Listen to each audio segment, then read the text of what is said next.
Hello friends, welcome to Kannamadi S N K S YouTube channel. ನೋಡಿ, ಮುಂಬರುವಂಥ PSI ESI ಎಕ್ಸಾಮ್ಸ್ಗಳಲ್ಲಿ ಪ್ರಬಂಧಗಳನ್ನು ಹೇಗೆ ಕೇಳ್ತಾರೆ, ಪ್ರಬಂಧಗಳನ್ನ ಹೇಗೆ ರೆಡಿ ಮಾಡಬೇಕು, ಪ್ರಬಂಧಗಳನ್ನ ಬೇಸಿಕ್ ಲೆವೆಲಿಂದ ಹೇಗೆ ಓದಬೇಕು, ಅದಕ್ಕೆ ಈಗಿಂದನೇ ಯಾವ ಥರ ಪ್ರಿಪ್ರೇಷನ್ ಮಾಡಬೇಕು, ಡೇ ಟು ಡೇ ಪ್ರಬಂಧಗಳನ್ನ ಬರೆಯೋದ್ರಿಂದ ನಮ್ಮೊಳಗೆ ಯಾವ ಥರ ಈ ಬರವಣಿಗೆ ಕೌಶಲ್ಯ ಅಭಿವೃದ್ಧಿ ಆಗುತ್ತೆ, ಇವನ್ ಎಷ್ಟರ ಮಟ್ಟಿಗೆ ನಮ್ಮ ಹ್ಯಾಂಡ್ ರೈಟಿಂಗ್ ಚೆನ್ನಾಗಿರಬೇಕು. ನೋಡಿ, ಅಟ್ಲೀಸ್ಟ್ 6 ತಿಂಗಳಿಂದ 1 ವರ್ಷದ ಒಂದು ಸಮಯ ನಿಮಗೆ ಅವಶ್ಯಕತೆ ಇದೆ ಫ್ರೆಂಡ್ಸ್. ಬೇಸಿಕ್ಕಿಂದ ಓದಬೇಕು.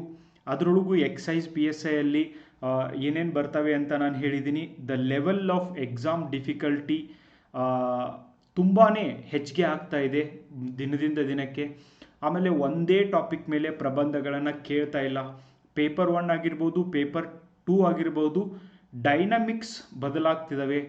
ಆ ಒಂದು ಹೊಸ ಏನು ಪ್ಯಾಟರ್ನ್ ಏನು ಚೇಂಜ್ ಆಗ್ತಾ ಇದೆ, ಅದಕ್ಕೆ ತಕ್ಕಂತೆ ಅದಕ್ಕೆ ಹೆಂಗೆ ಬೇಕೋ ಹಾಗೆ ನೀವು ಈಗಿನಿಂದನೇ ತಯಾರಿ ಮಾಡಿದರೆ ಮುಂಬರುವಂಥ ಎಕ್ಸಾಮ್ಸ್ಗಳಲ್ಲಿ ನೀವು ಯಶಸ್ವಿ ಆಗಲಿಕ್ಕೆ ಸಾಧ್ಯ ಆಗುತ್ತೆ. ಅದೇ 1947 ಮಾಡೆಲ್ ಇಟ್ಕೊಂಡು ಸುಮ್ಮನೆ ಕೂರೋದ್ರಲ್ಲಿ ಅರ್ಥ ಇಲ್ಲ. ಪ್ರತಿದಿನ ಪ್ರಯತ್ನ ಮಾಡಬೇಕು. ನಿಮಗೆ ಯಾವ ಥರ ಪ್ರಯತ್ನ ಮಾಡಬೇಕು? ಯೋಗ ದಿನ, ವಿಶ್ವ ಯೋಗ ದಿನ ಇದೆಯಾ? ಯೋಗ ದಿನದ ಮೇಲೇ ನಿಮಗೆ ಕ್ವಶನ್ ಹೆಂಗೆ ಕೇಳ್ತಾರೆ, ಹಂಗೆ ಕೇಳಿದರೆ ಆನ್ಸರ್ ಹೆಂಗೆ ಮಾಡಬೇಕು, ಅಥವಾ ಬೇರೆ ಯಾವುದೇ ಆರೋಗ್ಯದ ರಿಲೇಟೆಡ್ ಒಂದು ಪ್ರಶ್ನೆನ ನಿಮಗೆ ಕೇಳ್ತಾರೆ ಅಂದರೆ ಯಾವ ಥರ ಆನ್ಸರ್ ಮಾಡಬೇಕು, ಉದಾಹರಣೆಗಳನ್ನು ಹೆಂಗೆ ಕೊಡಬೇಕು, ಆಮೇಲೆ ನಿಮ್ಮ ಉದಾಹರಣೆಯನ್ನು ಹೆಂಗೆ ಪ್ರೂವ್ ಮಾಡಬೇಕು. ಸೊ ನಮ್ಮ ಕ್ಲಾಸ್ನಲ್ಲಂತೂ ಇದನ್ನು ಬೇಸಿಕ್ಕಿಂದ ಹೇಳ್ಕೊಡ್ತೀವಿ ಗೈಸ್. 2025ರ ಯೋಗ ದಿನದ ವಿಶೇಷತೆಗಳು ಮತ್ತು ಅದರೊಂದಿಗೆ ಅದನ್ನು ಪ್ರಬಂಧದ ರೀತಿಯಲ್ಲಿ ಹೆಂಗೆ ಬರಿಬೇಕು ಅನ್ನೋದನ್ನು ನಾನು ನಿಮಗೆ ಬೇಸಿಕ್ ಲೆವೆಲಿಂದ ಹೇಳ್ಕೊಡ್ತೀನಿ. ಫಸ್ಟಿಗೆ ಪ್ರಶ್ನೆ, PSI 545 ಎಕ್ಸಾಮ್ ಒಳಗೆ ನಿಮಗೆ ಈ ಒಂದು ಪ್ರಬಂಧವನ್ನು ಕೇಳಿದ್ದಾರೆ. ಆರೋಗ್ಯವೇ ನಿಜವಾದ ಭಾಗ್ಯ. ಓಕೆ, ನೀವು ಒಪ್ಪುವಿರಾ? ಇದನ್ನು ಜಸ್ಟಿಫೈ ಮಾಡಿರಿ ಅಂತ ಕೇಳಿದ್ದಾರೆ. ಸೊ ಮುಂದೆ ಏನು ಕೇಳ್ಬೋದು? ಆರೋಗ್ಯವೇ ನಿಜವಾದ ಭಾಗ್ಯ. ಯೋಗ ಅಭ್ಯಾಸದಿಂದ ಆರೋಗ್ಯದ ಮೇಲಾಗುವ ಪರಿಣಾಮ ಅಥವಾ ಆರೋಗ್ಯಕ್ಕೆ ಆಗುವಂಥ ಲಾಭಗಳು ಯಾವುವು ಅಂತ ನಿಮಗೆ ಕೇಳ್ಬೋದು ಗೈಸ್. ಓಕೆ, ಈಗ ಕೇಳಿರುವಂಥ ಪ್ರಶ್ನೆ ಹಿಂಗೂ ಚೇಂಜ್ ಮಾಡ್ಬೋದು. ಹೆಚ್ಚಾಗುತ್ತಿರುವ ಆರೋಗ್ಯ ಸಮಸ್ಯೆಗಳಿಗೆ ಯೋಗ ರಾಮಬಾಣವಾಗಿದೆ, ಹಿಂಗೂ ಕೇಳ್ಬೋದು. ಹಾಗೆ ಯಾವುದೇ ಥರ ನಿಮಗೆ ಕ್ವಶನ್ ಕೇಳಿದರೂ ಕೂಡ ನೀವು ಯಾವ ಥರ ಪ್ರಾರಂಭ ಮಾಡಬೇಕು, ಯಾವ ಥರ ಎಂಡ್ ಮಾಡಬೇಕು, ಹೇಗೆ ಟಾಪಿಕ್ನಲ್ಲಿ ಏನೇನೆಲ್ಲ ಇರಬೇಕು ಅನ್ನೋದನ್ನು ನಾನು ನಿಮಗೆ ಡೀಟೇಲಾಗಿ ಹೇಳ್ತೀನಿ. ಆ್ಯಂಡ್ ನಮ್ಮ ಪುಸ್ತಕದೊಳಗೂ ಕೂಡ ಇಂಥ ಪ್ರಬಂಧಗಳನ್ನು ಡೀಟೇಲಾಗಿ ಕೊಟ್ಟಿದ್ದಾರೆ. ಆ್ಯಂಡ್ ಆ ಪುಸ್ತಕನ ಒಂದು ಕಾಪಿನ ಇಟ್ಕೊಳ್ಳಿ. ಮುಂಬರುವಂಥ ESI ಮತ್ತು PSI ಎಕ್ಸಾಮಲ್ಲಿ 2025ಅಲ್ಲಿ ಕಂಪ್ಲೀಟಾಗಿ ಅಪ್ಡೇಟ್ ಮಾಡಿದಂಥ ಒಂದು ಪುಸ್ತಕ ನಿಮಗೆ ಸಿಗ್ತಾ ಇದೆ ಗೈಸ್. ಆ್ಯಂಡ್ ಇದರ ಉಪಯೋಗವನ್ನು ನೀವೆಲ್ಲರೂ ತಗೋಬೇಕು. ಆ್ಯಂಡ್ ನನ್ನ ಒಂದು ಎಸ್ಸೆ ತರಗತಿಗಳನ್ನ ನೋಡ್ರಿ. ಮೋರ್ ದೆನ್ 120 ಕ್ಲಾಸಸ್, 120 ತರಗತಿಗೂ ಅಧಿಕ ತರಗತಿಗಳನ್ನ ಎಸ್ಸೆ ಮೇಲೆ ನಾನು ಮಾಡಿದ್ದೀನಿ. And national, international, Kannada medium, English medium, and static subject, current affairs, what not guys, including recent Donald Trump. Okay, Iran and Israel war ಬಗ್ಗೆ ಮಾಡಿಲ್ಲ. Yes, of course I will do that also. ಅದ್ರ ಮೇಲೂ ಕೂಡ ಮಾಡ್ತೀನಿ. Kannada medium, English medium ಮೇಲೂ ಕೂಡ ನಿಮಗೆ ಪ್ರಬಂಧ ಪುಸ್ತಕ ರೆಡಿ ಇದೆ ಗೈಸ್. ಕನ್ನಡ ಮೀಡಿಯಮ್ನಲ್ಲಂತೂ ಪ್ರಿಂಟ್ ಆಗಿದೆ, ಇಂಗ್ಲೀಷ್ ಮೀಡಿಯಮ್ನಲ್ಲಿ ಪ್ರಿಂಟ್ ಆಗಬೇಕು. And you will get that as well. And even translation book is also ready. And next month ಅಂದರೆ ನಿಮಗೆ ಟ್ರಾನ್ಸ್ಲೇಷನ್ ಇಂಗ್ಲೀಷ್ ಮೀಡಿಯಮ್ ಬುಕ್ ಕೂಡ ಸಿಗುತ್ತೆ. ಯಾವ ಥರ ಶುರು ಮಾಡಬೇಕು? ಭಾಳ ಜನಕ್ಕೆ ಇದು ಪ್ರಾಬ್ಲಮ್ ಇದೆ. ನಾನು ದಿನ ಕ್ವಶನ್ ಕೊಡ್ತಿದ್ದೀನಿ. ಧಾರವಾಡದೊಳಗೆ ಯಾರಿದೆಯೋ ಆಫ್ಲೈನೇ ಬಂದು ಅಟೆಂಡ್ ಆಗ್ರಿ, ಆಫ್ಲೈನ್ ಕ್ಲಾಸ್ಗೆ ಬಂದು ಅಟೆಂಡ್ ಆಗ್ರಿ. ಯಾರು ಹೊರಗಡೆ ಇದ್ದೀರ ಧಾರವಾಡ ಬಿಟ್ಟು, ಆನ್ಲೈನ್ ತೊಗೊಳ್ರಿ, ಇದ್ರ ಉಪಯೋಗ ತೊಗೊಳ್ರಿ, ಬರೆದು ಕಳಿಸ್ರಿ. I am ready to check it guys. Okay, check ಮಾಡಿ ಹೇಳ್ತದೆ ನಿಮಗೆ. 2025ರ ಧ್ಯೇಯ ವಾಕ್ಯ ಮೊದಲು ಇದನ್ನು ನೋಡೋಣ. Very important for your upcoming exam. ಒಂದು ಭೂಮಿ, ಒಂದು ಆರೋಗ್ಯಕ್ಕಾಗಿ yoga. 1 earth, 1 health, yoga for 1 earth and 1 health ಅಂತ ಇಂಗ್ಲೀಷ್ನಲ್ಲಿ. ಒಂದು ಭೂಮಿ, ಒಂದು ಆರೋಗ್ಯ ಅಂತ ಈ ವರ್ಷದ ಥೀಮ್. ನೀವು ಇದನ್ನೇ ಕೊಟೇಶನ್ ಅಂತ ಹಾಕಿನೂ ಬರಿಬೋದು. If somebody want to do with ಕೊಟೇಶನ್ನಿಂದನೇ ಸ್ಟಾರ್ಟ್ ಮಾಡಬೇಕು ಅಂತ ಇದ್ದರೆ ಇದರಿಂದನೂ ಕೂಡ ಬರಿಬೋದು. ಆಮೇಲೆ ಆ ಇಂಗ್ಲೀಷ್ ಟ್ರಾನ್ಸ್ಲೇಷನ್ ಏನು ಚಾಲೆಂಜಸ್ನ ಕೊಡ್ತಾ ಇದ್ದೀನಿ, ದಯವಿಟ್ಟು ಅದನ್ನು ಫಾಲೋ ಮಾಡಿರಿ. ಟ್ರಾನ್ಸ್ಲೇಷನ್ನು ಮುಗಿಯುತ್ತೆ. ಓಕೆ, ನೋಡಿ, ಯಾರು ಡಿಫಿಕಲ್ಟ್ ಇದ್ದಿದ್ದನ್ನೇ ಹೇಳ್ತಾರೆ, ಅಂಥವ್ರ ಕ್ಲಾಸ್ ನೋಡೋಂಗಿಲ್ಲ ನೀವು. ಮೇಲಿಂದ ಹೇಳ್ಬೇಕು, ಇಷ್ಟೇ ಬರೀರಲಿ, ಇಷ್ಟೇ ಓದಿರಲಿ, ನೀವು ಪಾಸ್ ಹಾಕಿರಿ. ಹೆಂಗೆ ಹಾಕಿರಿ ನೀವು? ನಿಮ್ಗೆ ಏನು ಗಂಧ ಗಾಳಿನೂ ಗೊತ್ತಿಲ್ಲ ರೀ, ಅಷ್ಟು ಮಾಡಿದ್ರೆ ಹೆಂಗೆ ಹಾಕಿರಿ ನೀವು? ಸೊ ನಿಮಗೆ ಸ್ವರ್ಗ ಬೇಕು ಅಂದರೆ ಸ್ವತಃ ಸಾಯಬೇಕು. ಅದಕ್ಕೆ ನೀವು ಬರೀಲೇಬೇಕು, ಪ್ರಾಕ್ಟೀಸ್ ಮಾಡಲೇಬೇಕು. ಟ್ರಾನ್ಸ್ಲೇಷನ್ ಪ್ರಾಕ್ಟೀಸ್ ಮಾಡಲಿಕ್ಕೆ ಸಪ್ರೇಟ್ ಫೋಲ್ಡರೇ ಇದೆ, learn English with Eranna sir ಅಂತ. ಆ್ಯಂಡ್ ಅಲ್ಲಿ ಟಾಸ್ಕ್ ಏನು ಕೊಡ್ತಿದ್ದೀನಿ ಅದನ್ನು ಒಂದೊಂದು ದಿನ ಕಂಪ್ಲೀಟ್ ಮಾಡ್ತಾ ಹೋಗಿ. 6 months ಒಳಗೆ you just see change, you can see. Okay, ಬದಲಾವಣೆಯನ್ನು ತರಲಿಕ್ಕೆ ಸಾಧ್ಯ ಆಗುತ್ತೆ. ಹೇಗೆ ಶುರು ಮಾಡ್ತೀರಿ ನೋಡಿ, ನಾನು ಒಂದು ಐಡಿಯಾ ಕೊಡ್ತಾ ಹೋಗ್ತೀನಿ ಗೈಸ್. ಓಕೆ, ಇದನ್ನು ಡೀಟೇಲ್ ಆಗಿ ಎಕ್ಸಾಂಪಲ್ ಮೂಲಕ ನಿಮಗೆ ಬರೆಸಲಾಗುತ್ತೆ, ಆನ್ಲೈನ್ ಆಫ್ಲೈನ್ ಕ್ಲಾಸ್ನಲ್ಲಿ ಹೇಳಲಾಗುತ್ತೆ. ಇದರ ಉಪಯೋಗ ನೀವು ತಗೋಬೋದು. ಆರೋಗ್ಯವು ಮನುಷ್ಯನ ನಿಜವಾದ ಸಂಪತ್ತು, no doubt in that guys. ಇದಕ್ಕೆ ಸರಿ ಹೊಂದುವಂತಹ ಸಂಪತ್ತಾಗಲಿ ಭಾಗ್ಯ ಆಗಲಿ ಇನ್ನೊಂದಿಲ್ಲ. ಓಕೆ, ನಮ್ಮ ಪ್ರಾಚೀನ ಋಷಿಗಳು ಹೇಳಿದ್ದು ಹಣ, ಸಂಪತ್ತು, ಜ್ಞಾನ, ಅಧಿಕಾರ ಇವೆಲ್ಲವೂ ಕೂಡ ಆರೋಗ್ಯ ಇಲ್ಲ ಅಂದರೆ ಇಂಪಾಸಿಬಲ್. ಓಕೆ, ಆರೋಗ್ಯ ಇಲ್ಲ ಅಂದರೆ ಇವೆಲ್ಲವನ್ನೂ ಕೂಡ ನೀವು ಇದ್ದು ಅನುಭವಿಸ್ಲಿಕ್ಕಾಗೋದಿಲ್ಲ. ಇವತ್ತು ಸಾವಿರಾರು ಲಕ್ಷಾಂತರ ಜನ ಇದ್ದಾರೆ ಇಂಡಿಯಾದೊಳಗೆ, ಅವ್ರ ಹತ್ರ ದುಡ್ಡಿದ್ದಾವೆ ಆದರೆ ಆರೋಗ್ಯ ಇಲ್ಲ. Okay, so ತಂದಿಡ್ತವೆ. ಕನ್ನಡದೊಳಗೆ ಒಂದು ಗಾದೆ ಮಾತು ಹೇಳ್ತಾರೆ, ಹಲ್ಲಿದ್ದವ್ರು ಕಡ್ಲಿಲ್ಲ, ಕಡ್ಲಿದ್ದವ್ರು ಹಲ್ಲಿಲ್ಲ. ಆ್ಯಂಡ್ ಬಹಳಷ್ಟು ಜನಕ್ಕೆ ಏನೆಲ್ಲ ಬೇಕು ಅನಿಸುತ್ತೆ, ಅವ್ರ ಹತ್ರ ಏನೂ ಇಲ್ಲ. ಇನ್ನು ಕೆಲವೊಬ್ಬರ ಹತ್ರ ಅವ್ರು ಏನು ಬೇಕಾದರೂ ಮಾಡ್ಬೋದು, ಅವ್ರಿಗೆ ಹಾಗೇನು ಏನು ತಿನ್ನೋದಾಗಲಿ, ಉಣ್ಣೋದಾಗಲಿ, ಎಲ್ಲೋ ಹೋಗೋದಾಗಲಿ ಅಷ್ಟು ಅವ್ರ ಹತ್ರ ಶಕ್ತಿ ಇಲ್ಲ. ಸೊ ಆರೋಗ್ಯದ ಸ್ಥಿತಿ ಏನಾದರೂ ಖರಾಬಾದರೆ, ಆರೋಗ್ಯದ ಸ್ಥಿತಿ ಏನಾದರೂ ಕೆಟ್ಟು ಹೋದರೆ ಬಡತನ ಡೆಫಿನೆಟ್ಲಿ ತಂದೊಡ್ತಾರೆ. ಓಕೆ, ಸೊ ಬಡತನ ಬರುತ್ತೆ. ಈ ಆರೋಗ್ಯವನ್ನು ಕಾಪಾಡಿಕೊಳ್ಳಲಿಕ್ಕೆ ಸದಾ ಶರೀರ ಮನಸ್ಸು ಶಕ್ತಿಶಾಲಿಯಾಗಿರಲು ಯೋಗ ಅತ್ಯಂತ ಪರಿಣಾಮಕಾರಿಯಾದ ಪಥವಾಗಿದೆ, ದಾರಿಯಾಗಿದೆ. ಓಕೆ, ಶರೀರ ಮತ್ತು ಮನಸ್ಸನ್ನು ಶಕ್ತಿಶಾಲಿಯಾಗಿಡಲಿಕ್ಕೆ ಯೋಗಾಭ್ಯಾಸ ತುಂಬ ಸಹಾಯ ಮಾಡ್ತದೆ. ಯೋಗವೆಂದರೆ ಕೇವಲ ಶರೀರವನ್ನು ಬಗ್ಗಿಸುವುದು. ಸೊ ಓಕೆ, ಸೊ ಹಿಂಗೆ ಮಾಡೋದು ಅದು ಕಲೆ ಅಷ್ಟೇ ಅಲ್ಲ, ಅದು ಜೀವ, ಮನಸ್ಸು ಮತ್ತು ಆತ್ಮವನ್ನು, ಇಂಪಾರ್ಟೆಂಟಾ, ಆತ್ಮಗಳನ್ನು ಸೇರಿಸುವ ಸೇತುವೆಯಾಗಿದೆ, ಸಮತೋಲನಗೊಳಿಸುವ ಸೇತುವೆಯಾಗಿದೆ. ಓಕೆ, ಸೊ ಇದು ಆಧ್ಯಾತ್ಮಿಕ ಶಿಸ್ತನ್ನು ಕಲಿಸ್ತದೆ. ಭಾರತವು ಯೋಗ ಭೂಮಿ ಎಂದೇ ಪ್ರಸಿದ್ಧವಾಗಿದೆ. ಭಾರತದ ಒಂದು ಅಡ್ವೈಸ್ ಮೂಲಕನೇ, ಭಾರತದ ಒಂದು ಇಚ್ಛೆಯ ಮೂಲಕನೇ 21 ಜೂನನ್ನು ವಿಶ್ವ ಯೋಗ ದಿನ ಅಂತ ವಿಶ್ವಸಂಸ್ಥೆ ಡಿಕ್ಲೇರ್ ಮಾಡಿದ್ದು. ಪತಂಜಲಿ ಮುಂತಾದ ಋಷಿಮುನಿಗಳು ಯೋಗವನ್ನು ವಿಶ್ಲೇಷಿಸಿ ಪ್ರಪಂಚಕ್ಕೆ ಪರಿಚಯಪಡಿಸಿದ್ದಾರೆ. ಇವತ್ತು Bharat one of the largest ಈ ಮೆಡಿಕಲ್ ಟೂರಿಸ್ಟ್ಗಳನ್ನು ರಿಸೀವ್ ಮಾಡ್ತಾ ಇರುವಂಥ ದೇಶ ಆಗಿದೆ. ವೈದ್ಯಕೀಯ ಪ್ರವಾಸೋದ್ಯಮಕ್ಕಾಗಿ ಭಾರತಕ್ಕೆ ಅತಿ ಹೆಚ್ಚು ಜನ ಬರ್ತಾರೆ. ಅತ್ಯಂತ ಚೀಪ್ ರೇಟಲ್ಲಿ ಭಾರತದಲ್ಲಿ ನಿಮಗೆ ಟ್ರೀಟ್ಮೆಂಟ್ ಸಿಗ್ತಾ ಇದೆ. ಓಕೆ, ಆ್ಯಂಡ್ ಆಯುರ್ವೇದಿಕ್ ಕೂಡ. ಯೋಗ ಕೇವಲ ಆಸನಗಳ ಗುಂಪಾಗಿರದೆ, ಬರೀ ಆಸನಗಳೇ ಇಲ್ಲ, ಅದು ಜೀವನದ ಒಟ್ಟು ಶೈಲಿಯನ್ನು ರೂಪಿಸ್ತದೆ. Okay, it build style, life style for human being. ಪ್ರಾಣಾಯಾಮ, ಧ್ಯಾನ, ಆಧ್ಯಾತ್ಮಿಕ ಚಿಂತನೆಗಳೂ ಕೂಡ ಇದರಲ್ಲಿ ಸೇರಿವೆ. See how many benefits we are having.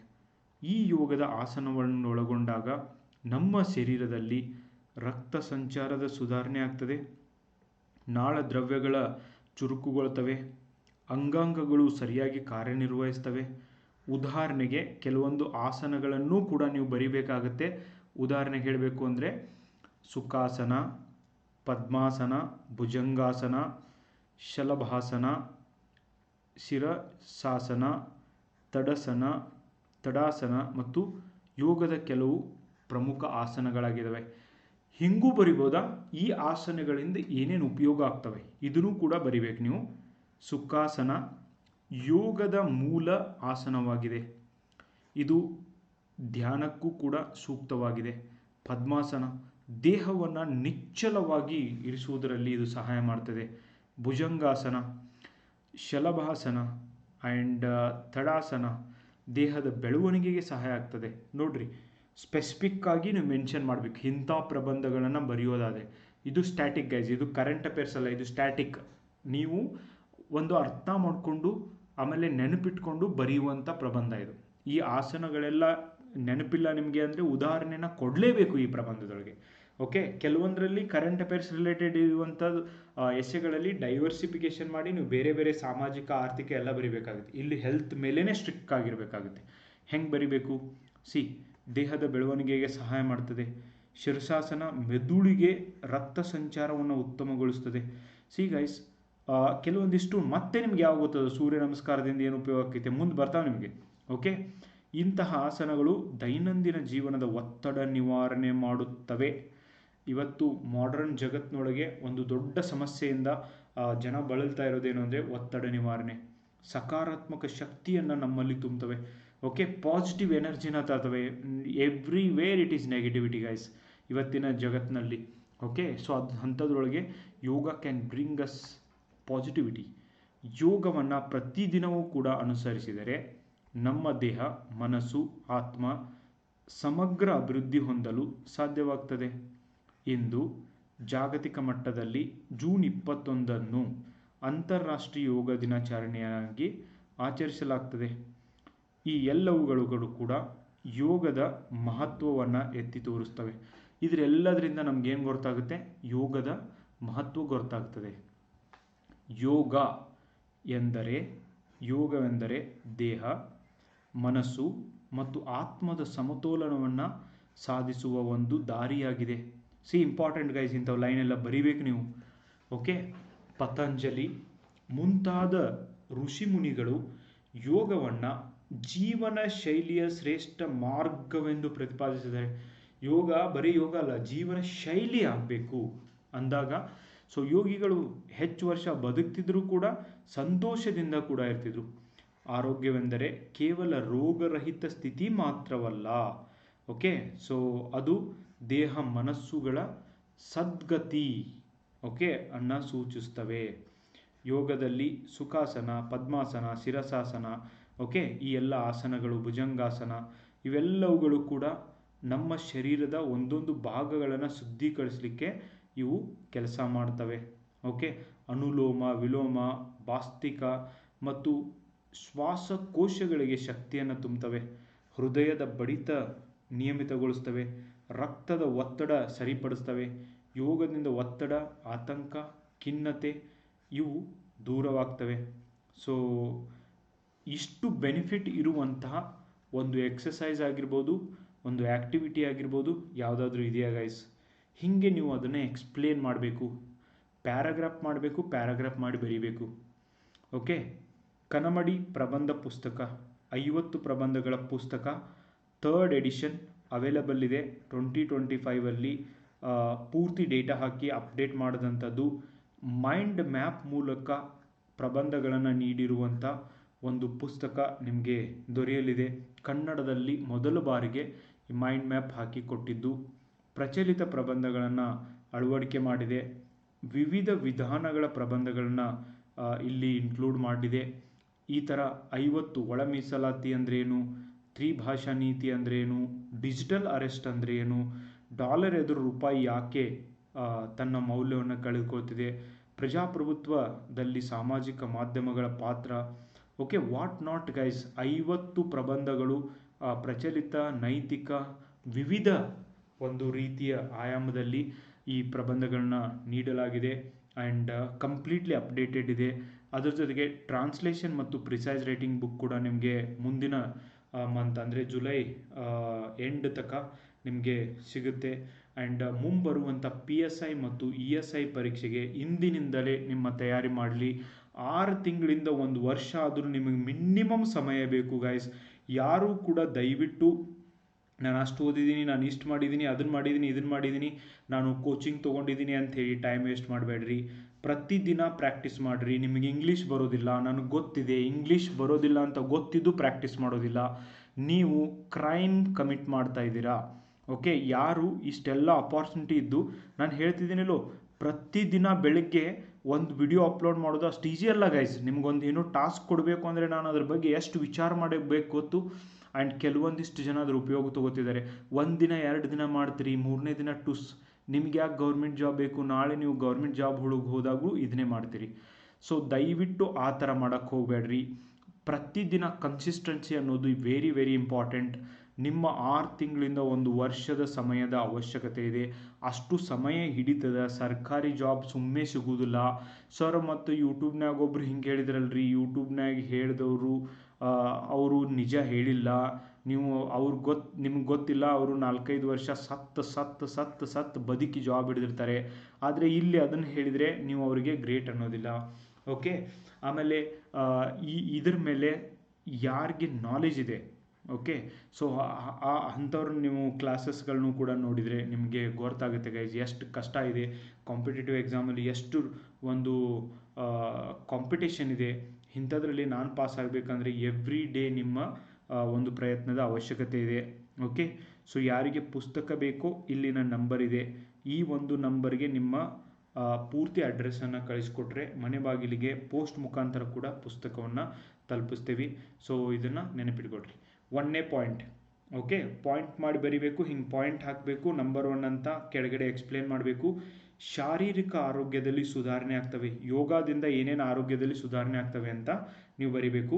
ಯೋಗವು ದೇಹದ ಸಂಪೂರ್ಣ ಆರೋಗ್ಯವನ್ನು ಕಾಪಾಡಲು ಸಹಾಯಕವಾಗ್ತದೆ. ಯೋಗದ ವಿವಿಧ ಆಸನಗಳು ದೇಹದ ಎಲ್ಲ ಭಾಗಗಳಿಗೆ ಸಮಾನವಾಗಿ ಕೆಲಸವನ್ನು ಮಾಡ್ತವೆ. ಉದಾಹರಣೆಗೆ ತಡಾಸನ ದೇಹದಲ್ಲಿ ನೇರವಾಗಿ ಇರಿಸಲು ಸಹಾಯ ಮಾಡುತ್ತದೆ. ಶರೀರದ ಸರಿಯಾದ ಸ್ಥಿತಿಯನ್ನು ಕಾಪಾಡ್ತದೆ. ಭುಜಂಗಾಸನ ಹಿಂಭಾಗವನ್ನು ಬಲಪಡಿಸ್ತದೆ. ಬೆನ್ನು ಮೂಳೆಗಳಿಗೆ ಶಕ್ತಿಯನ್ನು ನೀಡ್ತದೆ ಹಿಂಭಾಗ. ಓಕೆ, ಭುಜಂಗಾಸನ ಅಂದರೆ ಓಕೆ. ಸೊ ಶಲಭಾಸನ ದೇಹದ ಹೊಟ್ಟೆಯ ಭಾಗ ಮತ್ತು ಹಿಂಭಾಗವನ್ನು ಸದೃಢಪಡಿಸ್ತದೆ. ಹೀಗೆ ಆಸನಗಳನ್ನು ಕುರಿತು ನೀವು ಬರಿಬೇಕು. ಓಕೆ, ಸೊ ಇಲ್ಲಿ ನೋಡಿ ನಾನು ಎಷ್ಟೊಂದೆಲ್ಲ ಎಕ್ಸ್ಪ್ಲನೇಷನ್ ಮಾಡಿದ್ದೀನಿ. ಯೋಗ ಅಭ್ಯಾಸದಿಂದ ಪಚನ ಕ್ರಿಯೆ ಕೂಡ ಉತ್ತಮವಾಗ್ತದೆ. ನವೀನ ಶಕ್ತಿ ಉತ್ಪತ್ತಿ ಆಗ್ತದೆ ಶರೀರದಲ್ಲಿ. ಈ ಒಂದು ಜಾಯಿಂಟ್ಗಳು, ಓಕೆ, ಸೊ ಜಾಯಿಂಟ್ಗಳು ಏನಿರ್ತವೆ ಸೊ ಅವು ಸಹಜೀವವಾಗ್ತವೆ. ದೇಹದಲ್ಲಿಯ ಶಕ್ತಿಯ ಹರಿವು ಕೂಡ ಸರಿಯಾಗಿ ಮಾಡ್ತವೆ. ದೇಹದ ಆರೋಗ್ಯವನ್ನು ಉತ್ತಮಪಡಿಸ್ತವೆ. ಕಿಡ್ನಿ, ಲಿವರ್ ಮುಂತಾದ ಅಂಗಗಳ ಕೆಲಸ ಸಮರ್ಪಕವಾಗ್ತದೆ. ಈ ಮೂಲಕ ದೈಹಿಕ ಕಾಯಿಲೆಗಳು ಅಪಾಯವನ್ನು ಕೂಡ ಕಡಿಮೆ ಮಾಡ್ತದೆ. ನಿತ್ಯ ಯೋಗ ಮಾಡುವವರು ದೇಹವು ಶಕ್ತಿಶಾಲಿ ಲವಲವಿಕೆಯಿಂದ ಕೂಡ ಇರ್ತದೆ. ಓಕೆ, ಹೀಗೆ ಮನುಷ್ಯನ ದೇಹವನ್ನು ಸಮಗ್ರ ಆರೋಗ್ಯವಂತನನ್ನಾಗಿಡಲಿಕ್ಕೆ ಯೋಗವು ಕೂಡ ಒಂದು ಪ್ರಮುಖ ಲಕ್ಷಣವಾಗಿದೆ. ಅದಕ್ಕೆ ಉದಾಹರಣೆಗಳ ಮೂಲಕ ನೀವು ಜಸ್ಟಿಫಿಕೇಶನ್ ಮಾಡಬೇಕು. That's very very important. ಮನಃಶಾಂತಿ ಮತ್ತು ಒತ್ತಡವನ್ನು ನಿವಾರಣೆ ಮಾಡ್ತವೆ. ಇವತ್ತಿನ ಆಧುನಿಕ ಯುಗದಲ್ಲಿ ಮನಸ್ಸಿನ ಒತ್ತಡವನ್ನು ನಿವಾರಣೆ ಮಾಡುವಂಥ ಬೆಸ್ಟ್ ಮೆಡಿಸಿನ್ ಅಂದರೆ ಔಷಧಿ ಅಂದರೆ ಅದು ಯೋಗ. ಆಧುನಿಕ ಯುಗದಲ್ಲಿ ಪ್ರತಿಯೊಬ್ಬರೂ ಕೂಡ ಒತ್ತಡ, ಆತಂಕ, ಖಿನ್ನತೆ ಮುಂತಾದವುಗಳನ್ನು ಅನುಭವಿಸುತ್ತಿದ್ದಾರೆ. ಯೋಗದಲ್ಲಿ ಇರುವ ಪ್ರಾಣಾಯಾಮ ಹಾಗೂ ಧ್ಯಾನ ಅಭ್ಯಾಸಗಳು ಈ ಒತ್ತಡವನ್ನು ನಿವಾರಿಸ್ತವೆ. ಬಾಸ್ತಿಕ, ಶೀತಲಿ, ಅನುಲೋಮ ವಿಲೋಮ ಮುಂತಾದ ಶ್ವಾಸಾಭ್ಯಾಸಗಳು ಶ್ವಾಸಕೋಶಗಳನ್ನು ಶುದ್ಧಪಡಿಸುತ್ತವೆ. ಶರೀರದ ಆಮ್ಲಜನಕದ ಮಟ್ಟವನ್ನು ಹೆಚ್ಚಿಸ್ತವೆ. ಓಕೆ, ಧ್ಯಾನದಿಂದ ಮನಸ್ಸಿನಲ್ಲಿ ನೆಮ್ಮದಿ, ಏಕಾಗ್ರತೆ, ಧೈರ್ಯ ಬೆಳೆಯುತ್ತದೆ. ಇದರಿಂದ ವ್ಯಕ್ತಿಯ ಸಕಾರಾತ್ಮಕವಾಗಿ ಯೋಚನೆ ಮಾಡಲಿಕ್ಕೆ ಪ್ರೇರೇಪಿತನಾಗ್ತಾನೆ. ಆತಂಕ, ನಕಾರಾತ್ಮಕ ಚಿಂತನೆಗಳು ಕೂಡ ದೂರವಾಗ್ತವೆ. ಪ್ರತಿದಿನ ಕೇವಲ 20 ನಿಮಿಷ ಪ್ರಾಣಾಯಾಮ ಮತ್ತು ಧ್ಯಾನ ಅಭ್ಯಾಸ ಮಾಡಿದರೆ ದಿನದ ಉಳಿದ ಹೊತ್ತು ಮನಸ್ಸು ಕೂಡ ಶಾಂತವಾಗಿರ್ತದೆ. ಅದರೊಳಗೂ ಪರ್ಟಿಕ್ಯುಲರ್ಲಿ ಕಾಂಪಿಟೇಟಿವ್ ಎಕ್ಸಾಮ್ ಓದುವಂಥ ವಿದ್ಯಾರ್ಥಿಗಳು, ಓಕೆ, ಇದರ ಪರಿಣಾಮವಾಗಿ ಹೃದಯದ ಬಡಿತ ಸಾಮಾನ್ಯವಾಗ್ತದೆ. ರಕ್ತದ ಒತ್ತಡ ನಿಯಂತ್ರಣದಲ್ಲಿರ್ತದೆ. ಯೋಗವು ಭಾವನಾತ್ಮಕ ಸಮತೋಲನವನ್ನು ತರ್ತದೆ.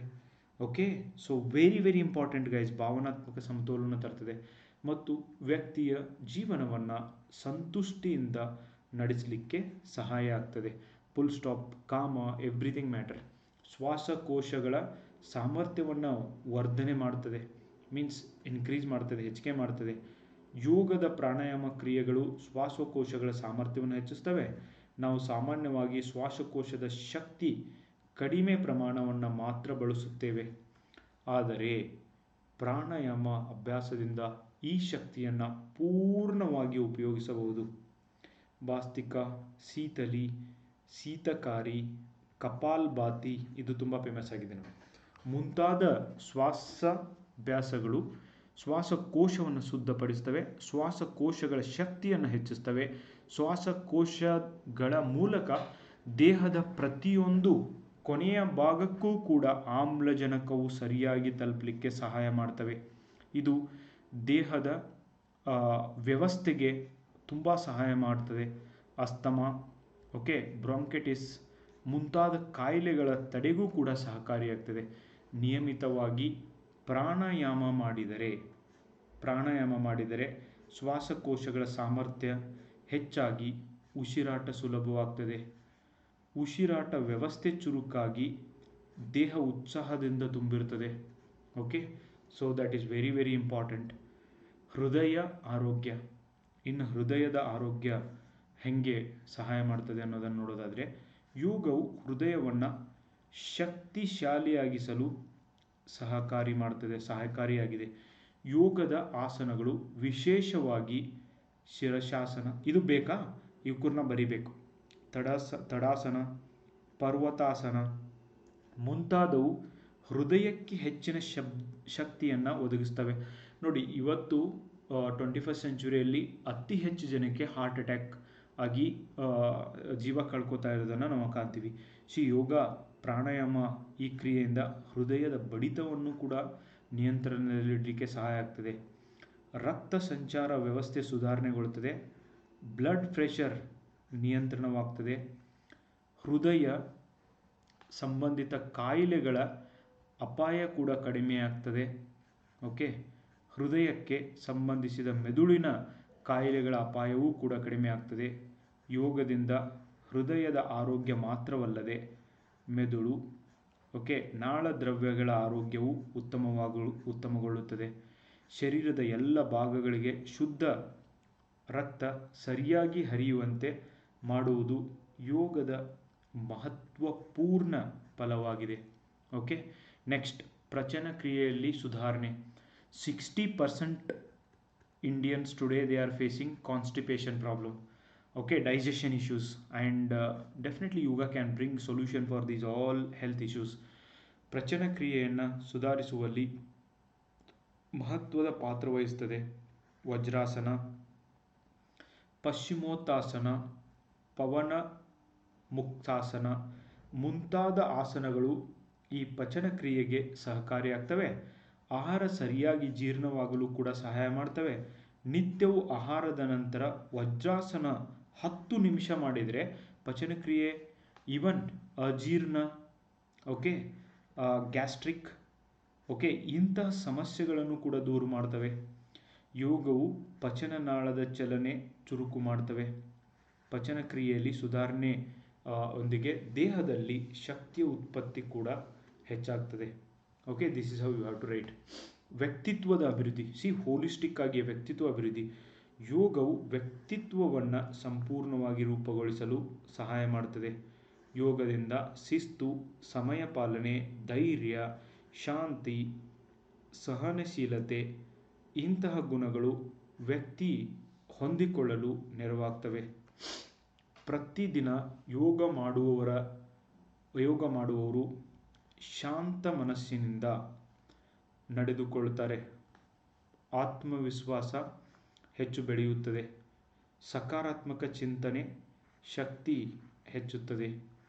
ಯೋಗ ಅಭ್ಯಾಸದಿಂದ ಕಾರ್ಯಕ್ಷಮತೆ ಹೆಚ್ಚಾಗಿ ವ್ಯಕ್ತಿಯು ಸಮಾಜದಲ್ಲಿ ಗಮನಾರ್ಹ ವ್ಯಕ್ತಿಯಾಗಿ ಗುರುತಿಸಿಕೊಳ್ಳಲಿಕ್ಕೆ ಸಾಧ್ಯ ಆಗ್ತದೆ.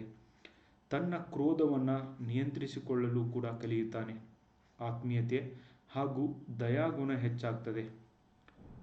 ದೈಹಿಕ ಮತ್ತು ಮಾನಸಿಕ ಶಕ್ತಿಯಿಂದ ವ್ಯಕ್ತಿಯ ಸತ್ಕರ್ಮಗಳನ್ನು ಮಾಡುವ ಶಕ್ತಿಯನ್ನು ಕೂಡ ಹೊಂದಿರುತ್ತಾನೆ. ವ್ಯಕ್ತಿತ್ವ ಸುಧಾರಣೆಯ ಮೂಲಕ ಜೀವನದ ಎಲ್ಲ ಕ್ಷೇತ್ರಗಳಲ್ಲಿ ಯಶಸ್ವಿ ಸಾಧಿಸಲು ಯೋಗದಿಂದ ಸಾಧ್ಯವಾಗುತ್ತದೆ. ಯೋಗವು ನೈತಿಕ ಮೌಲ್ಯಗಳನ್ನು ಬೆಳೆಸಲು ಕೂಡ ಸಹಕಾರಿಯಾಗಿರ್ತದೆ. ಯೋಗ ನೈತಿಕ ಮೌಲ್ಯಗಳನ್ನು ಕೂಡ ಬೆಳೆಸ್ತದೆ. ಇವತ್ತಿನ ಜಗತ್ತಿನಲ್ಲಿ ಮುಖ್ಯವಾಗಿ ಬೇಕಾದಂಥ ಒಂದು ಕ್ವಾಲಿಟಿ ಈ ನೈತಿಕ ಮೌಲ್ಯಗಳು ಗೈಸ್. ಯೋಗ ಇದಕ್ಕೂ ಕೂಡ ಸಹಾಯ ಮಾಡ್ತದೆ. ನೆಕ್ಸ್ಟ್, ಸ್ಥೂಲತೆಯ ನಿಯಂತ್ರಣ. Obesity. Okay, obesity is the biggest problem of modern world and modern cities guys. Okay, ಸ್ಥೂಲತೆ ಎಂಬುದು ಆಧುನಿಕ ಕಾಲದ ಪ್ರಮುಖ ಆರೋಗ್ಯ ಸಮಸ್ಯೆ ಆಗಿದೆ. See, there is no proper diet people maintain and over eating is the biggest problem for obesity. ಈ ಸಮಸ್ಯೆಗಳಲ್ಲಿ ಒಂದಾಗಿದೆ. ಯೋಗವು ಸ್ಥೂಲತೆ ನಿವಾರಣೆಗೆ ಪರಿಣಾಮಕಾರಿ ಮಾರ್ಗವಾಗಿದೆ. ಓಕೆ, ಪಶ್ಚಿಮೋತ್ತಾಸನ, ಶಲಭಾಸನ ಮುಂತಾದ ಆಸನಗಳು ದೇಹದ ಕೊಬ್ಬನ್ನು ಕರಗಿಸ್ತವೆ. ಈ ಆಸನಗಳು ಹೊಟ್ಟೆ, ದೇಹದ ನಡುಭಾಗದ ಕೊಬ್ಬನ್ನು ಕರಗಿಸ್ತವೆ. ನಿತ್ಯ ಯೋಗ ಅಭ್ಯಾಸ ಮಾಡಿದರೆ ದೇಹದ ತೂಕ ಕೂಡ ಕಡಿಮೆಯಾಗ್ತದೆ, ದೇಹ ಹಗುರವಾಗ್ತದೆ, ಉತ್ಸಾಹ ಕೂಡ ಹೆಚ್ಚಾಗ್ತದೆ. ಓಕೆ, ಆ್ಯಂಡ್ ಯೋಗವು ಕೇವಲ ತೂಕ ಕಡಿಮೆ ಮಾಡಲು ಮಾತ್ರವಲ್ಲ, ಕೊಬ್ಬಿನಿಂದ ಉಂಟಾಗುವ ಮತ್ತಿತರ ಕಾಯಿಲೆಗಳನ್ನು ತಡೆಯಲು ಕೂಡ ಸಹಕಾರಿಯಾಗ್ತವೆ. ಸ್ಥೂಲತೆ ಕಡಿಮೆಯಾದಾಗ ಹೃದಯ ಆರೋಗ್ಯ, ಪಚನಕ್ರಿಯೆ, ಶ್ವಾಸಕೋಶ ಆರೋಗ್ಯವು ಕೂಡ ಉತ್ತಮಗೊಳ್ಳುತ್ತದೆ. ಯೋಗದಿಂದ ದೇಹದ ಆಕಾರ ಸುಂದರವಾಗಿ ರೂಪುಗೊಳ್ಳುತ್ತದೆ. See how much attractive some people like who do yoga. Okay, Shilpa Shetty ಅವರನ್ನು ಯೋಗದ ಬ್ರ್ಯಾಂಡ್ ಅಂಬಾಸಿಡರ್ ಆಗಿ ಕೂಡ ಸರ್ಕಾರ ಅಪಾಯಿಂಟ್ ಮಾಡಿತ್ತು. ಓಕೆ, ದೇಹ ಸ್ಫೂರ್ತಿಯುತವಾಗಿರ್ತದೆ. Of course some people they maintain that body like that, so that's why ಅವ್ರಿಗೆ ಇವನ್ ರೋಗ ಆಗಿರ್ಬೋದು and they lead a healthy life. Okay, ಹಾಗೆ ಪ್ರತಿಯೊಬ್ಬರು ಮಾಡ್ಬೋದು, ಬಟ್ ಪ್ರತಿದಿನ ಮಾಡಬೇಕು. ಮಧುಮೇಹ, ಹೃದಯಾಘಾತದ ಅಪಾಯ ಕಡಿಮೆ ಮಾಡ್ತವೆ. ಓಕೆ, ಯೋಗದಿಂದ ಒಬಿಸಿಟಿ ಕಡಿಮೆ ಆದರೆ ಇವೆಲ್ಲ ಕಡಿಮೆ ಆಗ್ತವೆ. ಯೋಗದಿಂದ ದೇಹದ ಕೊಬ್ಬನ್ನು ತಗ್ಗಿಸಬಹುದು, ದೀರ್ಘಕಾಲ ಆರೋಗ್ಯವನ್ನು ಕಾಪಾಡಬಹುದು. ಓಕೆ, ನೆಕ್ಸ್ಟ್ ಓಜಸ್ಸು ಮತ್ತು ಶಕ್ತಿ. ಇದು ಸುಮ್ಮನೆ ಬರೋದಿಲ್ಲ ಗೈಸ್. ಯೋಗವು ದೇಹ ಮತ್ತು ಮನಸ್ಸಿಗೆ ಓಜಸ್ಸನ್ನು ತಂದು ಕೊಡುತ್ತದೆ. ಯೋಗದ ವಿವಿಧ ಆಸನಗಳು, ಪ್ರಾಣಾಯಾಮ ಅಭ್ಯಾಸಗಳು ದೇಹದ ಪ್ರತಿಯೊಂದು ಅಂಗಕ್ಕೂ ಕೂಡ ಶಕ್ತಿಯನ್ನು ತುಂಬುತ್ತವೆ. ನಿತ್ಯ ಯೋಗ ಅಭ್ಯಾಸ ಮಾಡಿದರೆ ದೇಹ ಶಕ್ತಿಯುತವಾಗುತ್ತದೆ, ಮನಸ್ಸು ಶಾಂತಿಯುತವಾಗುತ್ತದೆ, ಏಕಾಗ್ರತೆ ಕೂಡ ಹೆಚ್ಚಾಗುತ್ತದೆ. ದೇಹ ಶಕ್ತಿಶಾಲಿಯಾಗಿರುವುದರಿಂದ ಪ್ರತಿದಿನ ಕೆಲಸಗಳನ್ನು ಉತ್ಸಾಹದಿಂದ ನಾವು ಮಾಡಬಹುದು. ಆತ್ಮವಿಶ್ವಾಸ ಕೂಡ ನಮ್ಮಲ್ಲಿ ಹೆಚ್ಚಾಗ್ತದೆ. ಯೋಗ ಅಭ್ಯಾಸದಿಂದ ವ್ಯಕ್ತಿಯ ಶಕ್ತಿಯ ಶ್ರಮಕ್ಕೆ ತಕ್ಕ ಫಲವನ್ನು ನೀಡುವಂತಾಗ್ತದೆ. ದೇಹ, ಶಕ್ತಿ ಮತ್ತು ಮನಸ್ಸಿನ ಎರಡೂ ಕೂಡ ಸೇರಿ ವ್ಯಕ್ತಿಯ ಸಂಪೂರ್ಣ ಶಕ್ತಿಶಾಲಿಯಾಗಿ ಅಭಿವೃದ್ಧಿ ಮಾಡಲಿಕ್ಕೆ ಸಹಾಯವಾಗ್ತದೆ. ಯೋಗ ಅಭ್ಯಾಸದಿಂದ ಶಕ್ತಿಯ ಉಲ್ಲೇಖನ ಕೂಡ ಹೆಚ್ಚಾಗ್ತದೆ. ನಿರಂತರ ಯೋಗ ಅಭ್ಯಾಸದಿಂದ ದೇಹದಲ್ಲಿ ತಳಮಳ ಕಡಿಮೆ ಆಗ್ತದೆ ಮತ್ತು ಉತ್ಸಾಹ ಕೂಡ ಹೆಚ್ಚಾಗ್ತದೆ. ದೇಹದ ಮೂಲೆ ಮೂಲೆಯಲ್ಲಿ ಶಕ್ತಿ ಹೆಚ್ಚಾಗಲಿಕ್ಕೆ ಮೀನ್ಸ್ ಶಕ್ತಿ ಉತ್ಪಾದನೆ ಆಗಲಿಕ್ಕೆ ಡೆಫಿನೆಟ್ಲಿ ಯೋಗ ಸಹಾಯ ಮಾಡ್ತದೆ. ವೃದ್ಧಾಪ್ಯದಲ್ಲಿ ಆರೋಗ್ಯ. ಸೊ ಯಂಗ್ ವಯಸ್ಸಿನೊಳಗೆ ಆರೋಗ್ಯಕರವಾಗಿರೋದು ದೊಡ್ಡ ಚಾಲೆಂಜ್ ಅಲ್ಲ ಗೈಸ್, ಬಟ್ ಓಲ್ಡ್ ಏಜ್ನಲ್ಲಿ ಆರೋಗ್ಯಕರವಾಗಿರೋದು ತುಂಬ ಚಾಲೆಂಜಿಂಗ್ ಆಗಿದೆ. ಯೋಗವು ವೃದ್ಧಾಪ್ಯದ ದಿನಗಳಲ್ಲಿ ಆರೋಗ್ಯವನ್ನು ಕಾಪಾಡಲು ಶ್ರೇಷ್ಠ ಮಾರ್ಗವಾಗಿದೆ. ವಯಸ್ಸು ಹೆಚ್ಚಾಗುವಂತೆ ದೇಹ ಕೂಡ ಚುರುಕುತನ ಕಡಿಮೆಯಾಗ್ತದೆ.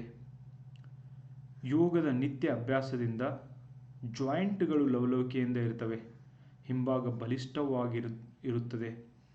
ಓಕೆ, ಪಾರ್ಶ್ವಭಾಗದ ನಡುಕವು ಕೂಡ ಕಡಿಮೆಯಾಗ್ತದೆ. ಯೋಗ ಅಭ್ಯಾಸದಿಂದ ನರಗಳು ಶಕ್ತಿಶಾಲಿ ಆಗ್ತವೆ. ವೃದ್ಧಾಪ್ಯದಲ್ಲಿ ಬರುವ ಸಾಮಾನ್ಯ ಸಮಸ್ಯೆಗಳಾದ ಬೆನ್ನು ನೋವು, ಜಾಯಿಂಟ್ ನೋವು, ಉಸಿರಾಟದ ತೊಂದರೆಗಳು ಕೂಡ ಕಡಿಮೆ ಮಾಡಲಿಕ್ಕೆ ಯೋಗ ಸಹಾಯ ಮಾಡ್ತದೆ. ಯೋಗವು ಶಕ್ತಿಯನ್ನು ಉಳಿಸಿಕೊಳ್ಳಲು ಕೂಡ ಸಹಾಯ ಮಾಡ್ತದೆ. ವೃದ್ಧಾಪ್ಯದಲ್ಲಿ ಆತ್ಮವಿಶ್ವಾಸ, ಧೈರ್ಯ ಹೆಚ್ಚಾಗ್ತದೆ. ದಿನಚರ್ಯೆಗೆ ಶಕ್ತಿ ಮತ್ತು ಶ್ರದ್ಧೆಯನ್ನು ನೀಡುತ್ತದೆ. ಮನಸ್ಸು ಶಾಂತಿಯಾಗಿರ್ತದೆ. ಆರೋಗ್ಯಕರ ವೃದ್ಧಾಪ್ಯವನ್ನು ನಡೆಸಲು ಯೋಗ ಶ್ರೇಷ್ಠ ಒಂದು ದಾರಿಯಾಗಿದೆ. ಹಿರಿಯ ನಾಗರಿಕರಿಗೆ ಯೋಗದಿಂದ ದೀರ್ಘಾಯುಷ್ಯ ಮತ್ತು ಉತ್ತಮ ಗುಣಮಟ್ಟದ ಜೀವನ ಕೂಡ ಸಿಗ್ತದೆ. ಓಕೆ, ನೆಕ್ಸ್ಟ್ ಆಧ್ಯಾತ್ಮಿಕ ಏಳಿಗೆಗೆ ಯೋಗಾಭ್ಯಾಸ. ಆಧ್ಯಾತ್ಮಿಕ ಏಳಿಗೆ ಆಗಲಿಕ್ಕೂ ಕೂಡ ಸಾಧ್ಯ ಆಗ್ತದೆ. ಯೋಗವು ಕೇವಲ ದೇಹ ಮತ್ತು ಮನಸ್ಸಿನ ಉತ್ತಮತೆಗಾಗಿ ಮಾತ್ರವಲ್ಲ, ಆಧ್ಯಾತ್ಮಿಕ ಏಳಿಗೆಗೂ ಕೂಡ ಸಹಾಯ ಆಗ್ತದೆ. ಯೋಗದಲ್ಲಿ ಧ್ಯಾನ ಪ್ರಮುಖ ಭಾಗವಾಗಿದೆ. ಧ್ಯಾನದಿಂದ ವ್ಯಕ್ತಿಯು ತನ್ನ ಆತ್ಮವನ್ನು ಅರಿಯಲು ಸಾಧ್ಯ ಆಗ್ತದೆ. ಯೋಗವು ಆತ್ಮಶುದ್ಧಿಯನ್ನು ತರ್ತದೆ. ಪ್ರಾಣಾಯಾಮದಿಂದ ಶ್ವಾಸಕೋಶ ಶುದ್ಧಗೊಳ್ಳುತ್ತದೆ, ಜೊತೆಗೆ ಮನಸ್ಸು ಶುದ್ಧವಾಗ್ತದೆ. ಯೋಗದಿಂದ ವ್ಯಕ್ತಿ ಆಧ್ಯಾತ್ಮಿಕವಾಗಿ ಬೆಳೆಯುತ್ತಾನೆ. ನಿರಂತರ ಯೋಗ ಅಭ್ಯಾಸದಿಂದ ವ್ಯಕ್ತಿಯು ಆಧ್ಯಾತ್ಮಿಕ ಪ್ರಗತಿಯನ್ನು ಸಾಧಿಸಲು ಕೂಡ ಸಾಧ್ಯ ಆಗ್ತದೆ. ಯೋಗದಿಂದ ಪ್ರಪಂಚವನ್ನು ನೋಡುವ ದೃಷ್ಟಿಕೋನ ಬದಲಾಗುತ್ತೆ. Yes, this is very important guys. ಮನಸ್ಸಿನಲ್ಲಿ ಶಾಂತ ಸ್ವಭಾವ ಬೆಳೆಯುತ್ತದೆ. ವ್ಯಕ್ತಿಯು ಶಾಂತಿಯುತ ಜೀವನ ಸಾಗಿಸಲು ಯೋಗ ಪ್ರೇರೇಪಕ ಆಗಿದೆ. ನೈತಿಕ ಮೌಲ್ಯಗಳನ್ನು ಇವತ್ತು ಕರ್ನಾಟಕದಲ್ಲಂತೂ ಶಾಲೆಗಳಲ್ಲಿ ಇವುಗಳನ್ನು ಬೆಳೆಸಲಿಕ್ಕೆ ಅಂತ ಒಂದು ಹೊಸ ಪ್ರೋಗ್ರಾಮ್ ಕೂಡ ಮಾಡಿದ್ದಾರೆ. ಅದರ ಹೆಸರೇ ನಾವು ಮನುಷ್ಯರು. ಇಂಪ್ಲಿಮೆಂಟ್ ಮಾಡಲಿಕ್ಕೆ 2 ವರ್ಷ ಪ್ರಯತ್ನ ಮಾಡ್ತಿದ್ದಾರೆ, ಅದಕ್ಕೆ ಆಗ್ತಾ ಇಲ್ಲ. ಬಟ್ ಇವತ್ತು ನೈತಿಕ ಮೌಲ್ಯಗಳ ಅವಶ್ಯಕತೆ ಈ ಜಗತ್ತಿಗೆ ತುಂಬ ಇದೆ ಗೈಸ್. ಅವು ಕಡಿಮೆ ಆಗ್ತಾ ಇರೋದ್ರಿಂದನೇ ಇಷ್ಟೊಂದೆಲ್ಲ ಸಮಸ್ಯೆಗಳಾಗ್ತಾ ಇರೋದು. ಓಕೆ, ಮಾಡರ್ನ್ ಜಗತ್ತಿನಲ್ಲಿ ನೈತಿಕ ಮೌಲ್ಯಗಳು ಕಡಿಮೆ ಆಗಲಿಕ್ಕೆ ಕಾರಣ ಮತ್ತು ಇದರ ಪರಿಣಾಮಗಳು ಅಂತ ಸಪ್ರೇಟಾಗಿ ನಮ್ಮ ಎಸ್ಸೆ ಬುಕ್ನೊಳಗೂ ಕೂಡ ಇದರ ಮೇಲೆ ಪ್ರಬಂಧವನ್ನು ಕೊಡಲಾಗಿದೆ. ನೈತಿಕತೆ ಆಧಾರದ ಮೇಲೆ ಪ್ರಬಂಧಗಳನ್ನ ನಮ್ಮ ಪುಸ್ತಕದಲ್ಲಿ ಕೊಡಲಾಗಿದೆ ಗೈಸ್. ಇವನ್ ಯಾವ KAS ಮುಖ್ಯ ಪರೀಕ್ಷೆಯಲ್ಲಿ, IAS ಮುಖ್ಯ ಪರೀಕ್ಷೆಯಲ್ಲಿ, PSI ಪರೀಕ್ಷೆಯಲ್ಲಿ ಏನು ಇಂಥ ಪ್ರಶ್ನೆಗಳು ಬರ್ತಿದ್ದಾವೆ ಅವುಗಳನ್ನು ನೀಡಲಾಗಿದೆ. ಒಂದು ಕಾಪಿನ ತಗೊಂಡು ನೀವು ಓದಲಿಕ್ಕೆ ಸಹಾಯ ಆಗಬೇಕು. ಓಕೆ, ಸೊ ನೀವು ತಗೊಂಡು ನಿಮಗೆ ಇಷ್ಟ ಆಗಿದರೆ ಬೇರೆಯವ್ರಿಗೂ ಕೂಡ ಸಜೆಸ್ಟ್ ಮಾಡಿ, ಅವ್ರಿಗೂ ಕೂಡ ಆ ಪುಸ್ತಕ ಉಪಯೋಗ ಆಗಲಿ. ಇನ್ನು ಕನ್ಕ್ಲೂಷನ್, ಕೊನೆಯ ಪಾರ್ಟಿಗೆ ಬಂದಿದ್ದೀವಿ ನಾವು. ಯೋಗವು ಭಾರತೀಯ ಪರಂಪರೆ ನೀಡಿದ ಅಮೂಲ್ಯ ವರವಾಗಿದೆ. ಯೋಗದ ಮಹತ್ವವನ್ನು ನಮ್ಮ ಪುರಾತನ ಋಷಿಮುನಿಗಳು ತಿಳಿದು ಅದರ ಮೂಲಕ ದೇಹ, ಮನಸ್ಸು ಮತ್ತು ಆತ್ಮವನ್ನು ಶುದ್ಧೀಕರಿಸುವ ಮಾರ್ಗವನ್ನು ಸೃಷ್ಟಿಸಿದ್ದರು. ಓಕೆ, ನಿತ್ಯ ಯೋಗ ಅಭ್ಯಾಸದಿಂದ ಶರೀರಕ್ಕೆ ಆರೋಗ್ಯ, ಮನಸ್ಸಿಗೆ ಶಾಂತಿ, ಆತ್ಮಕ್ಕೆ ತೃಪ್ತಿ ಕೂಡ ಸಿಗುತ್ತದೆ ಅಂತ ಅವ್ರು ಹೇಳಿದ್ದು ಇವತ್ತಿನವರೆಗೂ ಕೂಡ ಪ್ರಸ್ತುತ ಆಗಿದೆ ಗೈಸ್. ಓಕೆ, ಯೋಗ ಶರೀರದ ಪ್ರತಿಯೊಂದು ಅಂಗಗಳನ್ನು ಬಲಪಡಿಸ್ತದೆ. ಎಲ್ಲ ಕಾಯಿಲೆಗಳ ವಿರುದ್ಧ ಹೋರಾಡಲಿಕ್ಕೆ ಸಹಾಯ ಮಾಡ್ತದೆ. ಸೊ ಇಷ್ಟೊಂದು ಹೆಲ್ತ್ ಇಶ್ಯೂಸ್ ಕೂಡ ಸಾಲ್ವ್ ಮಾಡುವಂಥ ಒಂದು ಪ್ರಕ್ರಿಯೆಯಾಗಿದೆ. ಜಾಗತಿಕವಾಗಿ ಯೋಗವನ್ನು ಒಪ್ಪಿಕೊಂಡಿರುವುದು ಭಾರತದ ಹೆಮ್ಮೆ ಕೂಡ ಆಗಿದೆ. ಯೋಗದಿಂದ ಒತ್ತಡ ನಿವಾರಣೆ, ಶಕ್ತಿ ಸಂಪಾದನೆ, ಶ್ವಾಸಕೋಶ ಶುದ್ಧೀಕರಣ, ಹೃದಯ ಆರೋಗ್ಯ, ಪಚನ ಸುಧಾರಣೆ ಮುಂತಾದ ಹಲವು ಲಾಭಗಳು ಕೂಡ ವ್ಯಕ್ತಿಯ ಜೀವನವನ್ನು ಸಮೃದ್ಧಗೊಳಿಸ್ತವೆ. ಓಕೆ, ಯೋಗವು ದೈಹಿಕ ಆರೋಗ್ಯದ ಜೊತೆಗೆ ಮೌಲ್ಯ ಆಧಾರಿತ ಜೀವನ ನಡೆಸಲಿಕ್ಕೆ ಪ್ರೇರೇಪಣೆಯನ್ನು ನೀಡುತ್ತದೆ. ವಿದ್ಯಾರ್ಥಿಗಳಿಂದ ಹಿಡಿದು ಹಿರಿಯ ನಾಗರಿಕರು, ಚಿಕ್ಕ ಮಗುವಿನಿಂದ ಹಿಡಿದು ಹಿರಿಯ ನಾಗರಿಕರವರೆಗೂ ಯೋಗ ಡೆಫಿನೆಟ್ಲಿ ಸಹಾಯ ಮಾಡ್ತದೆ. ಯೋಗದಿಂದ ವ್ಯಕ್ತಿ ತನ್ನ ಆತ್ಮವನ್ನೇ ಅರಿಯಲು ಸಾಧ್ಯವಾಗ್ತದೆ. ಓಕೆ, ತನ್ನ ಮಹತ್ವವನ್ನು, ತನ್ನ ಆತ್ಮವನ್ನು ಅರಿತಂಥ ವ್ಯಕ್ತಿ, ಓಕೆ, ವೆರಿ ಇಂಪಾರ್ಟೆಂಟ್. ಈ ದಿನಗಳಲ್ಲಿ ಯೋಗವು ವೇಗದ ಬದುಕು ಮತ್ತು ಅದರ ಒತ್ತಡವನ್ನು ಹೆಚ್ಚಿಸುತ್ತಿರುವಾಗ ಯೋಗ ಒಳ್ಳೆಯ ಪರಿಹಾರವಾಗಿದೆ. ಯೋಗವನ್ನು ದಿನಚರ್ಯ ಭಾಗವನ್ನಾಗಿ ಮಾಡಿಕೊಂಡರೆ ದೀರ್ಘಾಯುಷ್ಯ, ಸಂತೃಪ್ತಿ, ಶಾಂತಿ ಮತ್ತು ಆರೋಗ್ಯವನ್ನು ಹೊಂದಲು ಸಾಧ್ಯವಾಗ್ತದೆ. ಆರೋಗ್ಯವೇ ನಿಜವಾದ ಭಾಗ್ಯ, ಓಕೆ, ಎಂಬ ಮಾತನ್ನು ಯೋಗ ಜೀವನ ಶೈಲಿಯಿಂದ ನಾವು ನೈಜವಾಗಿ ಅನುಭವಿಸಬಹುದು. ಓಕೆ, ಯೋಗವನ್ನು ಪ್ರತಿಯೊಬ್ಬರೂ ತಮ್ಮ ಬದುಕಿನಲ್ಲಿ ಅಳವಡಿಸಿಕೊಂಡು ನಿಜವಾದ ಭಾಗ್ಯವನ್ನು ಪಡೆಯಬೇಕು ಅಂತ ಹೇಳಿ ನೀವು ಕನ್ಕ್ಲೂಡ್ ಮಾಡ್ಬೋದು. ಈ ಪ್ರಬಂಧವನ್ನು ಹೀಗೆ ಕನ್ಕ್ಲೂಡ್ ಮಾಡ್ಬೋದು ಗೈಸ್. ಓಕೆ, ಸೊ ಹೀಗೆ ಬರೀರಿ. ಆ್ಯಂಡ್ ಯಾರು ಧಾರವಾಡದೊಳಗಿದ್ದೀರಿ, 22 ಜೂನ್ 2025, ಓಕೆ, 10 ಗಂಟೆಗೆ ಭಾನುವಾರ ಕ್ಲಾಸ್ ಇರುತ್ತೆ. ಆ್ಯಂಡ್ ಯಾರ್ಯಾರು ಇಂಟ್ರೆಸ್ಟೆಡ್ ಇದ್ದವರು ಇದ್ರಿ, ಎವ್ರಿ 25-30 ಡೇಸ್ಗೊಮ್ಮೆ ನಿಮಗೆ ಹೊಸ ಬ್ಯಾಚ್ ಶುರು ಆಗ್ತಿರುತ್ತೆ. ನೆಕ್ಸ್ಟ್ ಬ್ಯಾಚಿಗಾದರೂ ಬರ್ರಿ. ಮೊದಲೇ ನೀವು ಡಿಬೇಟ್ ಡಿಸ್ಕಷನ್ ಮಾಡೋದ್ರ ಮೂಲಕ ನಿಮಗೆ ಪೇಪರ್ 1 ಹೇಳ್ಕೊಡುತ್ತೆ. Paper 1, okay, very very important. And ಆನ್ಲೈನಲ್ಲೂ ಕೂಡ mission PSI ESI, okay, first paper online class. Next batch ಪ್ರಾರಂಭ ಆಗ್ತಾ ಇರೋದು. ಈಗ ಒಂದು ಬ್ಯಾಚ್ ನಡೆದಿದೆ. ಸೊ ಇದು ಆದಮೇಲೆ ಜುಲೈ 10ರಂದು ಮತ್ತೆ ಇನ್ನೊಂದು ಬ್ಯಾಚ್, 4th ಬ್ಯಾಚ್ ಆನ್ಲೈನ್ ಪ್ರಾರಂಭ ಆಗುತ್ತೆ. ಆಲ್ರೆಡಿ 5th ಬ್ಯಾಚ್ ಆಫ್ಲೈನ್ ಶುರುವಾಗಿದೆ, 4th ಬ್ಯಾಚ್ ಆನ್ಲೈನ್ ಶುರುವಾಗುತ್ತೆ. ಆ್ಯಂಡ್ ಯಾರ್ಯಾರು ಅದರ ಉಪಯೋಗ ತೊಗೋಬೇಕು ಅಂತೀರಿ ಈಗಿನಿಂದನೇ ನೀವು ಅಡ್ಮಿಷನ್ನ ತೊಗೋಬೋದು ಗೈಸ್. ಅದರ ಕೋರ್ಸ್ನ ಕ್ರಿಯೇಟ್ ಮಾಡಿರ್ತೀನಿ. ಆ್ಯಂಡ್ ನಿಮಗೆ ಎಸ್ಸೆ ಹೇಳ್ಕೊಡಲಾಗುತ್ತೆ, ಮೋರ್ ದೆನ್ 20 ಪ್ರಬಂಧಗಳನ್ನ ಹೇಳ್ಕೊಡ್ಲಾಗುತ್ತೆ, ಟ್ರಾನ್ಸ್ಲೇಷನ್ ಮಾಡಿ ತೋರಿಸಲಾಗುತ್ತೆ, ಆ್ಯಂಡ್ ಹೋಮ್ವರ್ಕ್ ಕೊಡಲಾಗುತ್ತೆ. ಪ್ರಿಸೈಸ್ ರೇಟಿಂಗ್ ಇದನ್ನು ಕೂಡ ಮಾಡಿ ತೋರಿಸಿ ನಿಮಗೆ ಹೋಮ್ವರ್ಕ್ ಕೊಡ್ತದೆ. ಆ್ಯಂಡ್ ಪೇಪರ್ 1 ಬಗ್ಗೆ ಏನು ಭಯ ಇದೆಯೋ ಅದನ್ನು ಹೋಗಲಾಡಿಸುವಂಥ ಜವಾಬ್ದಾರಿ ನಮ್ಮದು. ಆ್ಯಂಡ್ ಒಂದು ಸರ್ತಿ ಬಂದು ನೀವು ಕ್ಲಾಸ್ನ ಅಟೆಂಡ್ ಮಾಡಿದರೆ ನಿಮಗೆ ಗೊತ್ತಾಗುತ್ತೆ. ಆ್ಯಂಡ್ ನಾವೇನು ಹೇಳ್ತೀವೋ ಆ ಕೆಲಸನ ಮಾಡಬೇಕು ಗೈಸ್. ಯಾರು ಹೇಳಿದ ಹೋಮ್ವರ್ಕ್ನ ಮಾಡೋದಿಲ್ಲ, ಆ್ಯಂಡ್ ನಿಮಗೇನು ಟಾಸ್ಕ್ ಕೊಟ್ಟಿರ್ತೀನಿ ಅದನ್ನು ನೀವು ಕಂಪ್ಲೀಟ್ ಮಾಡೋದಿಲ್ಲ, ನಾನಲ್ಲ ನಿಮ್ಗೆ ಯಾರೂ ಇಂಪ್ರೂವ್ ಮಾಡೋಕ್ಕಾಗೋದಿಲ್ಲ. As a teacher I can help you what to do and what not to do, but ಅದನ್ನು ಫಾಲೋ ಮಾಡೋದು ನಿಮ್ಮ ಧರ್ಮ, ಅದನ್ನು ಮಾಡಬೇಕು. ಆ್ಯಂಡ್ ಭಾಳ ಜನ ಅದನ್ನು ಮಾಡೋದಿಲ್ಲ. ಓಕೆ, ಎಲ್ಲ ಮೇಲಿಂದ ಬೀಳಬೇಕು, ಎಲ್ಲನೂ ಅವ್ರ PSI ಆಗಲಿಕ್ಕೆ ನಾನೇ ಎಕ್ಸಾಮ್ ಬರಿಬೇಕು ಅನ್ನೋರ ಥರ ಭಾಳಷ್ಟು ಜನರ ಆ್ಯಟಿಟ್ಯೂಡ್ ಇದೆ. ಹಂಗೆ ಆಗೋದಿಲ್ಲ. ಎಲ್ಲಿ ತನಕ ನೀವು ಸಾಯಂಗಿಲ್ಲ ನಿಮಗೆ ಸ್ವರ್ಗ ಸಿಗೋದಿಲ್ಲ. ಆ್ಯಂಡ್ ಅದಕ್ಕೆ ನೀವು ಪ್ರಯತ್ನ ಮಾಡಬೇಕು.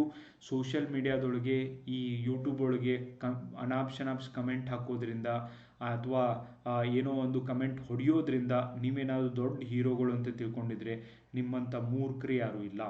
ಓಕೆ, ಸೊ ಒಬ್ಬ ಆನ್ಲೈನ್ ತರಗತಿಗಳನ್ನ ಪ್ರೊವೈಡ್ ಮಾಡೋದರಲ್ಲಿ ಏನು ಬೇಕಾಗಿದೆಯೋ ಅದನ್ನು ಡೆಫಿನೆಟ್ಲಿ ಪ್ರೊವೈಡ್ ಮಾಡಲಾಗಿದೆ. ಆ್ಯಂಡ್ ಟೆಸ್ಟ್ ಸೀರೀಸ್ಗೆ ಯಾರ್ಯಾರು ಜಾಯ್ನ್ ಆಗಿದ್ರು, ಎಸ್, ಆ test paper, comprehensive test paper 3 paper ಮಾತ್ರ ಅಪ್ಲೋಡ್ ಮಾಡಿದ್ದೀನಿ ನಾನು. ಆ್ಯಂಡ್ ಇನ್ನೂ 2 ಟೆಸ್ಟ್ ಪೇಪರ್ ಅಪ್ಲೋಡ್ ಮಾಡಬೇಕು. ಈಗ ಏನು ಮಾಡ್ತೀನಿ ಅಂದರೆ all 20 test, subject wise test ಏನಿದ್ದಾವೆ ಎಲ್ಲ ಪೇಪರ್ ವಿತ್ ಅದರ ಕೀ ಆನ್ಸರ್ಸ್ಗಳನ್ನ ಒಂದೇ ಕಡೆ ನಾನು ಅಪ್ಲೋಡ್ ಮಾಡ್ತೀನಿ. ಅವಾಗವಾಗ ಅಪ್ಲೋಡ್ ಮಾಡಿದ್ದೀನಿ. ಎಸ್, ಈಗೇನು ಮಾಡ್ತೀನಿ ಅಂದರೆ ಆ ಸಬ್ಜೆಕ್ಟ್ ವೈಸೇ ಆ ಒಂದು ಟೆಸ್ಟ್ಗಳನ್ನ ಅಪ್ಲೋಡ್ ಮಾಡ್ತೀನಿ. ಆ್ಯಂಡ್ ಯಾರ್ಯಾರೆಲ್ಲ ಅದಕ್ಕೆ ಜಾಯ್ನ್ ಆಗಿದ್ರಿ ನೀವು ಆ ಪೇಪರ್ಸ್ಗಳನ್ನ ಈಗಲೂ ಆರಾಮಾಗಿ ಸಾಲ್ವ್ ಮಾಡ್ಬೋದು. ಆ್ಯಂಡ್ ಎಲ್ಲ ಪೂರ್ತಿ ಕಂಪ್ಲೀಟ್ ಮಾಡಿದ್ದಿದೆ. ಸೊ ಅದರ ಉಪಯೋಗವನ್ನು ನೀವು ತೊಗೊಳ್ರಿ ಗೈಸ್. ಆ್ಯಂಡ್ ಈ ಕ್ಲಾಸ್ಗೆ ಯಾರು ಜಾಯ್ನ್ ಆಗೋರು ಇದ್ದೀರಿ ಜಾಯ್ನ್ ಆಗಿ. ಆ್ಯಂಡ್ ಪ್ರಬಂಧ ಪುಸ್ತಕ ಯಾರಿಗೆ ಬೇಕು ಅದನ್ನು ತೊಗೊಳ್ರಿ. ಹೀಗೆ ಅಪ್ಡೇಟೆಡ್ ಇರುವಂಥ ಒಂದು ಪುಸ್ತಕನ ಉಪಯೋಗ ಮಾಡಿರಿ, ಅಪ್ಡೇಟೆಡ್ ಇರುವಂಥ ಕ್ಲಾಸ್ಗಳ ಉಪಯೋಗವನ್ನು ನೀವು ತೊಗೊಳ್ರಿ ಅಂತ ಹೇಳ್ತೀನಿ. And thank you so much. Bye, take care guys.